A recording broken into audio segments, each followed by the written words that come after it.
Assalamualaikum warahmatullahi wabarakatuh. Salam sejahtera buat kita semuanya, teman-teman guru olahraga dimanapun berada. Melanjutkan seri PPK PJOK yang ke-11 ya.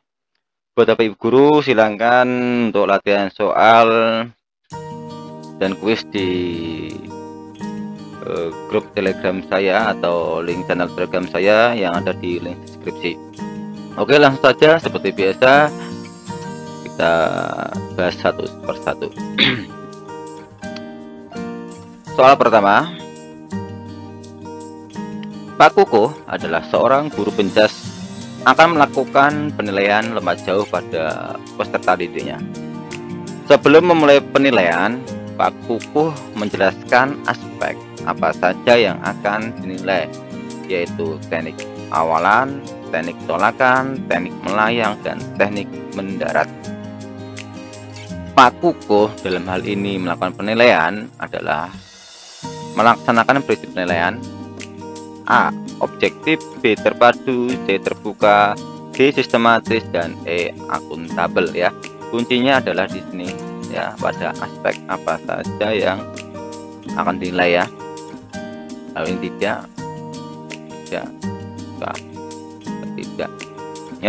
Di sini sudah jelas sebenarnya ya, dari kalau kita fokus pada apa yang tanyakan soal, kita sudah jelas, yaitu sudah tahapannya, yaitu tahapan teknik awalan, teknik tolakan. Itu kan bagian dari proses tahapan penilaian pada lompat jauh ini. Jadi yang tepat jawabannya adalah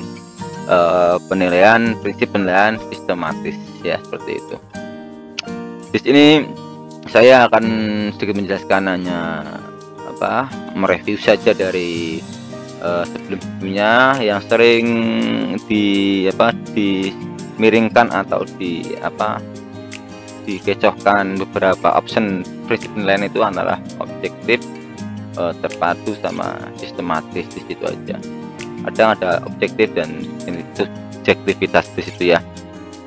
Bapak Ibu guru silakan dipahami saja untuk tentang prinsip-prinsip penilaian. Itu sering keluar dan pasti keluar, karena itu baik dari SKB dan lainnya itu dia keluar terus. Kita lanjut ke berikutnya.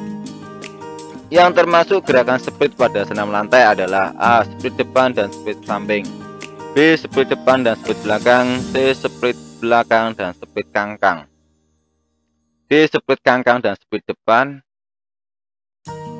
E. Split depan dan split samping. Di mudah ya soal ini ya, ini anggap saja masuk ke kategori C2 ya. Termasuk gerakan split pada senam lantai ya, masih ingat split ya, anggap saja ini split ya, itu di depan dan samping ya. Itu oke, saya kira tidak ada masalah. Split adalah gerakan senam dengan cara membuka kedua kaki sampai selangkangan paha menyentuh lantai dengan kedua lutut lurus. Split terdiri dari dua macam, yaitu split depan, front split, dan split samping atau side split. Soal berikutnya, alat yang digunakan dalam senam irama atau senam ritmik adalah, nah ini harus teliti ya soal seperti ini ya Ibu guru ya, karena itu sederhana. Soal seperti ini cuman agak sedikit membingungkan. A. Tali, gada, pita, bola, tongkat, dan pedang. B. Gada, simpai, tongkat, bola, dan pita. C. Topi, tali, tongkat, bola, dan pita. D. Bola, simpai, tongkat, tali, dan pedang. E. Tali, gada, bola, pita, dan tongkat. Oke, kita melihat soal seperti ini, kita eliminasi dulu ya. Dari jawabannya salah, yang pasti salah. Oke, pedang pasti tidak ada ya, ini sudah option antara A sama D, salah pasti. Nah, antara B, C, dan E, kita cari yang benar-benar salah. Nah, topi tidak ada ya, gada, simpai, tongkat, bola, dan pita. Tali, gada, bola, pita, dan tongkat. Nah, silakan Bapak Ibu guru antara B dan E. pasti bola ada, ya. Simpe pasti ada, apa gada pasti ada, nah, pita juga ada. Bedanya mana? Oke, antara B sama E ya. Gada, bola, pita, dan tongkat. Ya, kita perbedaannya di sini. Oke ya, silakan teman-teman jawab. Ya, paling tepat adalah gada, simpai, tongkat, bola, dan pita. Nomor berikutnya, mengapa dalam tahapan belajar renang pada step gaya urutannya adalah gerakan tungkai terlebih dahulu atau kaki? A. Agar lebih mudah belajar renang. B. Tungkai merupakan bagian paling penting. C. Tungkai merupakan sumber penggerak utama yang memiliki tenaga lebih besar tapi perlu waktu lama untuk dikembangkan. D. Agar tungkai lebih maksimal. Dan E. Semua jawaban benar. Nah, mudah ya soal seperti ini ya. Ini soal analisis cuman agak sederhana dan mudah dalam pemahamannya, dan teman-teman pasti mudah untuk menjawabnya ya. Pasti jawabannya adalah yang C. Tungkai merupakan sumber penggerak utama yang memiliki tenaga yang besar tetapi perlu waktu lama untuk dikembangkan. Soal berikutnya, faktor utama yang akan diperhitungkan ketika membentuk suatu rencana tindakan bantuan waktu terjadi kecelakaan dalam renang adalah sebagai berikut, kecuali ya, faktor utama yang diperhitungkan ketika membentuk rencana tindakan bantuan. Ini soal yang agak sedikit membingungkan karena di sini ada kecuali juga, harus teliti. A. Safety rescue, keselamatan penyelamat. Nature of area, number of casualty, jumlah korban. D. Priority of rescue, dan E. lack of protection. Seharusnya tadi juga bisa saya kasih ininya biar lebih hots ya. Kalau ada ininya jawabannya sudah ketahuan pasti ya. Jawabannya adalah lack of protection, maksudnya kurangnya perlindungan. Ini karena kecuali ya. Bisa saya buat tanpa ada pengertian ini biar agak sedikit membingungkan. Oke, untuk yang keenam, langkah pertama dalam pembelajaran renang adalah pengenalan air kepada peserta didik. Yang mana yang tidak termasuk dalam langkah-langkah pengenalan air? Ya, A. Menginjak dan bernapas di air. B. Berjalan atau berlari di air. C. Berjalan dan bernapas di air. D.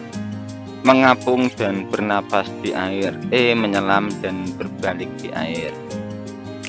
Ayo jeli dengan kata kunci soal. Di sini ada kata yang mana yang tidak termasuk, berarti yang bukan. Nah, dalam langkah-langkah pengenalan air, kalau teman-teman Bapak Ibu guru tidak jeli dalam setiap soal yang ada, nanti akan tersebar dengan jawaban yang ada. Karena ini yang tidak termasuk, pilih aja yang termasuk dulu. Nah, nanti akan ketemu jawaban yang tidak ini. Oke ya, jawabannya yang tidak adalah menyelam dan berbalik di air, karena ini yang tidak termasuk. Ini agak sedikit susah ya. Berikut merupakan langkah-langkah dalam penulisan soal tes. A. Perumusan tujuan tes. D. Penulisan butir soal. C. Penyusunan kisi-kisi tes. D. Uji coba atau analisis. E. Penentuan bentuk pelaksanaan tes. F. Penelahan butir soal. Dan G. Perakitan soal atau perangkat tes. Langkah-langkah secara runtut dalam penulisan soal tes yang benar adalah, Bapak Ibu guru, Kalau melihat soal seperti ini, silakan Bapak Ibu guru perhatikan langsung saja ke pertanyaannya. Jadi nanti kalau ada soal absen panjang gini, dan banyak, nanti kalau dibaca semuanya akan akan menambah atau menghabiskan waktu. Nah, kalau di sini sudah ketahuan langkah-langkah secara rutut, berarti harus urut ya, harus urut dalam penulisan soal tes. Nah, ini langkah-langkahnya, sebentar 7 ya. Nah, di sini masih ingat apa yang beberapa pilihan jawaban seperti ini? Bagaimana menjawabnya adalah lihat yang di awal sama di akhir dulu. Biasanya dia itu sering mengecohkan di option yang ketiga atau keempat, biasanya gitu. Kalau A perumusan tujuan tes bener, perakitan soal tes dah bener. Ya G semua, A semua. Oke. Sekarang yang kedua, perumusan tujuan tes. Penulisan butir soal dulu, apakah di sini ada D, E, B, C. Antara kita cek dulu yang B, penulisan butir soal. Apakah habis tujuan ada penulisan butir soal dulu? Pastinya tidak. Nah, ini yang C ini salah. Penentuan bentuk pelaksanaan tes antara E sama kisi-kisi. Nah, kisi-kisi sama ini. Nah, kisi-kisi sama. Kalau uji coba dan analisis pastinya tidak benar ya. Masa salah, baru merumuskan tujuan baru langsung di uji coba. Berarti antara A sama C sudah salah. Seperti itu ya. Antara ini kan E semua, C. Nah, ini ketemu. Punya kisi-kisi sama penentuan bentuk tes. Penentuan bentuk pelaksanaan tes. Kita uji coba yang ini. Ketemu nanti. Ini C. Nah, sama dia bener toh? Dia akan membedakan di option ini. Apakah F dulu baru B atau B dulu baru F? Di G-nya belakang masih sama. Coba sama perakitan soal. Dia akan membolak-balikan di sini. Selalu itu dia yang ketiga atau keempat pasti ke situ. Nah, karena ini adalah salah satu pengecoh jawaban yang paling sederhana ya. Apakah antara penelaahan dulu atau penulisan butir soal dulu? Silakan Bapak Ibu guru di logika atau dibayang-bayangkan sebelum membuat soal tes, apakah ditelaah dulu atau di penulisan butir soal dulu. Nah, dari situ pasti sudah ketahuan mana jawabannya ya. Oke, jawabannya adalah yang D. Jadi penulisan butir soal dulu baru penelaah butir soal. Seperti itu ya menjawabnya ya. Soal seperti ini sebenarnya sulit tapi mudah karena kita sudah tahu triknya dalam menjawab soal seperti itu. Oke, ini sedikit pengertian saja. Saya tidak akan panjang lebar membacakan apa itu perumusan tujuan tes, apa itu penentukan bentuk pelaksanaan tes, penyusunan kisi-kisi. Silakan Bapak Ibu dipelajari karena ini juga sangat penting untuk tambah-tambah wawasan semuanya, atau bisa di screenshot untuk dijadikan bahan bacaan. Sebelum mengajar materi spesifik guling pada aktivitas senam, Pak Joko sehari sebelumnya mencari literasi dan membuat strategi pembelajaran. Guling dalam aktivitas senam lantai terdapat bermacam-macam. Di bawah ini yang bukan jenis-jenis guling pada aktivitas senam lantai yaitu, nah, ini adalah prolog atau pembukaan soal. Yang jadi pertanyaan adalah yang bukan jenis-jenis guling pada aktivitas senam lantai. Guling depan gulung, guling depan, guling belakang gulung, dan guling depan kangkang, guling 8 lurus, guling 8 kangkang, dan guling depan lurus. guling 8 kangkang, guling belakang lurus dan guling depan lurus. Yang D, guling belakang gulung, guling belakang samping guling dan guling depan lurus. E, guling depan lurus, guling belakang kangkang dan guling belakang gulung. Nah, ini pasti Bapak Ibu akan sulit karena soalnya di sini cukup sedikit hot ya. Kita cari jawaban yang salah dulu ya. Oke ya. Yang bukan jenis-jenis guling pada aktivitas senam lantai. Guling depan, guling belakang lurus. Nah, ini kan guling depan kangkang, guling belakang gulung dan guling depan lurus. Oke, ini agak sedikit rumit. Bagaimana caranya mengatasinya, Pak atau Mas? Guling itu sebenarnya adalah depan sama belakang atau roll depan dan roll belakang ya. Nah, kita cari kalimat yang agak tidak mungkin. Nah, karena ini beberapa option ini ada jawaban yang benar, tapi ada satu jawaban yang kurang tepat dalam 3 guling ini. Jadinya agak susah. Nah, sekarang cari yang guling depan, ada ya, belakang ya, iya, kangkang. Misalkan di sini cari yang agak sedikit berbeda, nanti akan ketemu. Karena ini dia adalah bukan. Oke. Nah, sedikit beda ada sebenarnya. Ini di samping, guling belakang samping. Itu bagaimana cara melaksanakannya ya. Nah, seharusnya ini saya kasih ini tambahin beberapa option biar sedikit membingungkan itu ya. Untuk menjawabnya, jadi ini benar, yang salah yang ini. Jadinya yang tepat ini, guling belakang samping. Jadi untuk option ini ada jawaban yang tepat adalah yang D. Oke ya. Ini sedikit saya tambahin. Unsur-unsur gerakan senam lantai atau senam artistik yaitu mengguling, melompat, berputar di udara atau menumpuk dengan 2 tangan atau kaki untuk mempertahankan keseimbangan pada waktu melompat ke depan atau ke belakang. Guling ke depan ada beberapa macam, yaitu guling depan gulung, guling depan lurus, guling depan kangkang atau speed roll. Dengan guling belakang yaitu guling belakang gulung, guling belakang lurus dan guling belakang kangkang. Oke ya.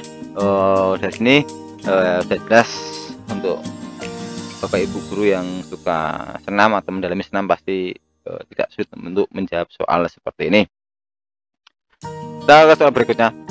Pada suatu penilaian pembelajaran daring, Bu Novita meminta siswa untuk mendemonstrasikan tugas gerak mempraktekkan variasi dan kombinasi permainan bola besar sepak bola.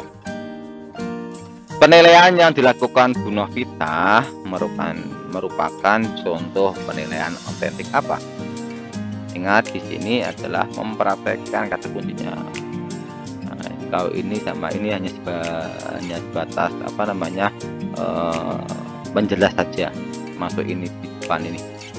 Ya, kata kuncinya di sini adalah mempraktekkan dari suatu penilaian. Berarti dia adalah penilaian untuk kerja. Nah, tepat di sini adalah apakah mana? Ya pasti jawabannya adalah kinerja ya. Ya, sudah kelihatan jawabannya. Oke ya. Lanjut ke soal 10. Penilaian berbentuk penugasan. Ingat ya, berbentuk penugasan. Bertujuan untuk mengukur kemampuan peserta didik menghasilkan karya tertentu. Ingat di sini kata kuncinya adalah menghasilkan karya atau menghasilkan produk ya. Ya. Yang dilakukan secara berkelompok merupakan contoh penilaian apa? Di sini sudah saya singgung tadi, kemampuan peserta didik untuk menghasilkan karya atau produk. Berarti penilaian apa? Apakah penilaian proyek, kinerja terbuka, produk, dan portofolio. Nah, dengan di sini saya kasih option pengecoh ya. Kalau di sini pasti salah, ini juga salah antara ini sama ini. Apakah masuk ke penilaian proyek atau penilaian produk? Nah, di sini teman-teman harus beli contoh-contoh apa saja yang terjadi dalam penilaian otentik. Nah, di sini karya ini adalah menghasilkan karya secara berkelompok, yang tepat ada jawabannya penilaian proyek. Ini adalah hanya pengecoh jawabannya saja, oke ya. Baik guru. Oke, cukup sekian dari saya. Semoga sedikit bermanfaat dan sampai jumpa, bertemu lagi di sesi yang 12, dan kuis bisa dikerjakan di link deskripsi. Salam sejahtera buat kita semua. Assalamualaikum warahmatullahi wabarakatuh.